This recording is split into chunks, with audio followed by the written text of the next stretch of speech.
Welcome to Farm2Table. Thank you for coming, you guys. Thank you for coming. There it is. Oh, I'm right there. All right. So, yeah, just thank you. I was asked to go be in a wedding a while ago, and now I don't talk to the people. There's something about weddings that damage relationships, especially if the wedding is for people that are shitty. I sort of had a clue that the couple who asked me in their wedding were awful people, but but it took the wedding to expose their hand. I was like, awesome, royal flush, yes. And but at that point, it's too late. I'm trapped. Because no matter how awful they are, if I leave a wedding party, I'm going to be worse. So I endured the bride. I was like, yes, of course, you're getting your hair done, so that entitles you to have your words despoil me. I'm like, of course, I will get on that music. Thank you for clapping at me like that. I will get on that music because I want the day to sparkle, like the antithesis of your soul. Weddings have a way, you can always flag, the shitty people at your weddings. You're like, yeah, oh yeah, there. But if it's the bride and the groom, it sucks. Yeah, because they win. I hate shitty people that win. I've noticed world religion isn't too into shitty people either. If you're shitty and Hindu and you die, you return to this earth as a turd or something. If you're Muslim and shitty, you don't get those virgins. And Christianity, there's hell. That's pretty shitty. I'm sort of convinced that a majority of our religion is because we don't know what to do with shitty people that win. We're just like, God, please save us from the shitties. And it's like a cosmic happy ending to a fucked up first half. You're like, and so the evil hag wasn't allowed to clap at anyone ever again because she died and returned to this earth as a smelly feces ball. Oh my God. The end. As a kid, I was shitty. I stole an R2-D2 figure from Marky Sanders on a play date. And I couldn't handle it. That night I couldn't sleep. I ran into my parents' room. I said, Mom, I stole R2-D2 from Marky Sanders. I don't want to go to hell. And she's like, where did you learn about hell? We're Presbyterian. I'm like, well, I saw images on the TV of eternal flames. And she's like, did you watch the 700 Club? No, Tom and Jerry. The cat, he died and he went down the escalator and he was poked at by the devil cat's fork. I don't like to be poked. She's like, go to sleep. We'll return it tomorrow. And so I did. We returned to Marky Sanders' house, and I stood on the doorstep with an R2-D2 in my hand, and we shoved it in the mailbox, and I ran. And I was saved from eternal poking. That's good parenting, pulling me out of an oblivion. And so I'm just glad Tom and Jerry didn't explore more graphic sins than murder. I don't know if I could handle it as a child to see, just terrible things like power-hungry extortion or sexual promiscuity of a cat towards a mouse. I'm like, thank you, Hanna-Barbera, for keeping me on the straight and narrow. We're all here for Dove Lewis. Yeah. I'm a pet owner. I'm a Portland pet owner, which means I have 2 chickens and a rabbit. Yeah, I took them to the vet, and they refused to see them because they're exotic animals. Yeah, didn't know. I did. Yeah, exotic. Which means that if they, God forbid, get hurt, they're what my father-in-law calls dinner. I know. But I love my bunny. I love her. She's so cute. I just want cute things to squeeze. There's something, I don't know what it is, but there's something in a bunny. And sometimes a cat that is just so tender and squeezable. There's something that needs to be squozen out. Like, not poop. Not poop. I just see it more like mirth and joy. Yeah, when you squeeze it right here by your face, you can extract that full amount of joy. You're like, joy. Yeah.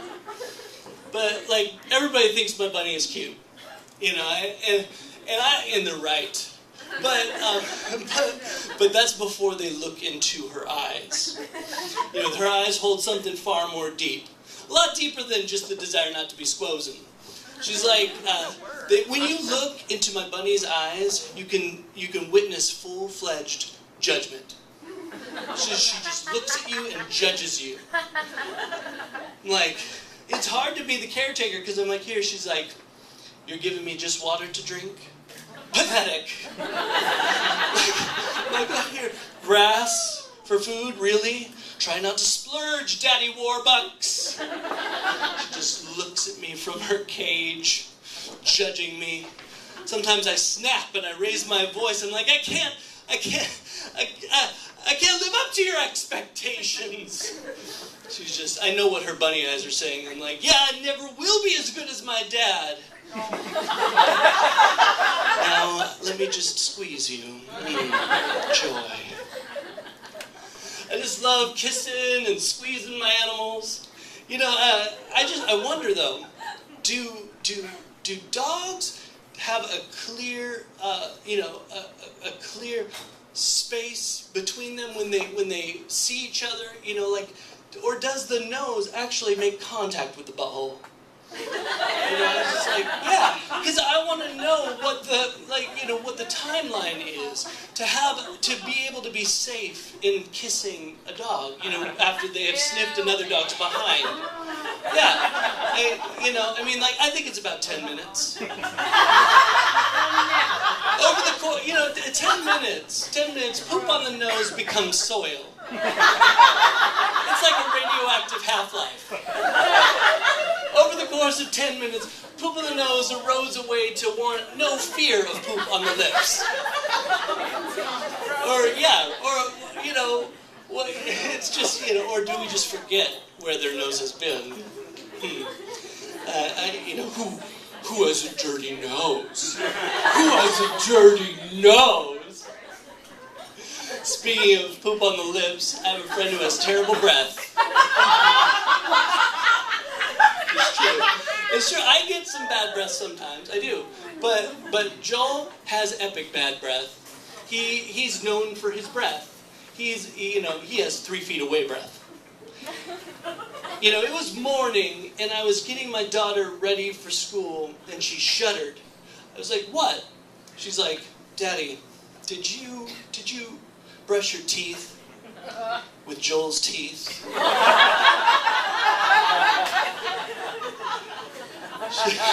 She just had a birthday. Very exciting. She got 2 Barbies for her birthday. She now has about 10 of them. None of them wear any clothes. They just hang out nude, being creepy in corners. Like, naked Barbie. I get up in the middle of the night and I to go to the bathroom, and Barbie is there with Midge and Raquel. It's like a terrible plastic dead hooker SVU. Like, oh. Ha! You know, they look up at me from Bathtub Alley as I pee with their dead eyes. Ah, naked Barbie. My first thing that my daughter does when she comes in a room, she just kicks off her shoes. You know, I used to think that it was a nightmare trying to find her shoes every morning. You know, but that was before she got a Barbie. Now I can attribute about 30 minutes to every day of crying because of Barbie shoes. I'm like, oh. She's like, I can't find them. Can you help me find them? I'm like, it's okay that she is naked in the corner scaring me, but God forbid, Daddy, she needs to wear these tiny plastic things that she can't keep on and you can never find. They must put polar opposite magnets in these things so they can just shoot off Barbie's tootsies. Because it's like we're at the rodeo. And a miracle occurs if they stay on for more than 8 seconds. And I'm the clown who has to 45-minute search when the blonics bite the dust. Oh, what I'm trying to say to you guys all today is I'm just not a fan of shitty moments. Not. I don't know anybody, but I'm not. You know, a shitty moment is when you find out that you are unfriended on Facebook. Because you actually tagged somebody on a rant you made about them. And it was your mother. Not a fan. A shitty moment is when you go to the doctor to get your downstairs checked out and you're diagnosed with chlamydia. Because your partner decided to not use protection when they splurged at the Hong Kong massage bar. Not a fan. Shitty moment is when you find out that your nickname behind your back is Joel's Breath. But I'm a lucky person because my daughter, she can transform shitty moments into a rainbow sparkle. She's like, we go to the park and the world shifts. I'm like, oh man, look at these weeds. She's like, ring. Look, Daddy, shamrocks. I'm like, oh, it's about to rain. She's like, Daddy, ring. Mud puddles. I'm like, oh, do they have to make out like that here at the park? I can't look away. And she's like, Daddy, look. They're tasting each other's mouth flavors.